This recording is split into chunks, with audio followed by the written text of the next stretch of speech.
আসসালামু আলাইকুম সবাইকে সবাইকে ঈদের শুভেচ্ছা, ঈদ মুবারক। ঈদ পরবর্তীতে আমাদের এই শহরে যে এত মুসলিম আছে, আমি আমি প্রথম ভাবতে পারিনি প্রচুর মুসলিম।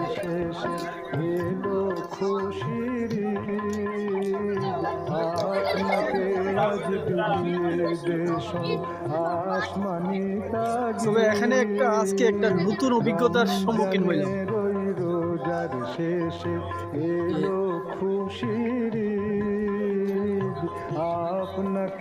নামাজ, ঈদ উল ফিতরের নামাজ আমরা বাংলাদেশে 6 তাকবীরের সহিত পড়ি, ঠিক আছে। ঈদ মুবারক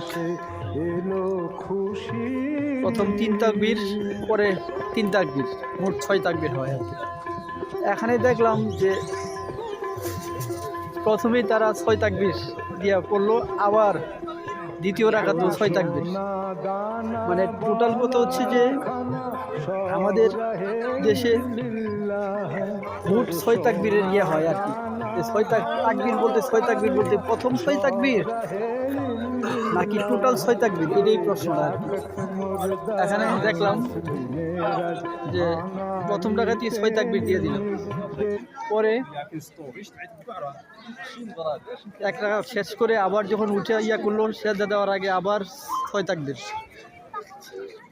পার্থক্যটা এখানেই হইলো আর কি। আমার মানে এখানেই কনফিউশনটা সৃষ্টি হয়েছে। বাংলাদেশে 3 তাকবীর করে দিয়া পরে আবার এক রাকাত পরে আবার 3 তাকবীর দিয়ে পড়ে, কিন্তু এখানে দেখলাম যে প্রথমেই 6 তাকবীর দিয়া পড়লো, আবার 6 তাকবীর।